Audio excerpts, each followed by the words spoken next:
உங்கள் அப்பா தான் உனக்கு நிறைய வாங்கி கொடுத்தாங்கல்ல. பத்தலையா?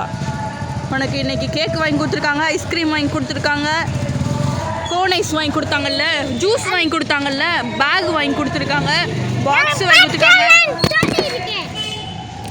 இப்படி தான் ஃபோனை தள்ளி விடுவாங்களா? இப்படி தான் ஃபோனை தள்ளி விடுவாங்களா? உனக்கு வாட்டர் கேன் வாங்கி கொடுத்துருக்காங்க, இந்த பாரு இந்த பாக்ஸ் வாங்கி கொடுத்துருக்காங்க, பால் வாங்கி கொடுத்துருக்காங்க.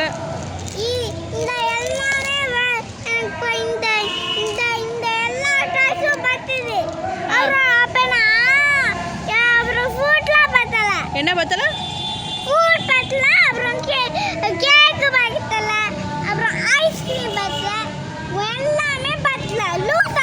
எதுவுமே பத்தலையா? வீட்டில் போய் உனக்கு தோசை சுட்டு தரேன். நிறைய தோசை சுட்டு தரேன் உனக்கு. உனக்கு எவ்வளோ வாங்கி கொடுத்துருக்காங்க? பத்தலை பத்தலை பத்தலைன்னு இருக்கா? உன் வயிறு பெருசாக இருக்கே, உன் வயிறு பெருசாக இருக்கே. மூஞ்சியை பாரு, மூஞ்சியை போடா.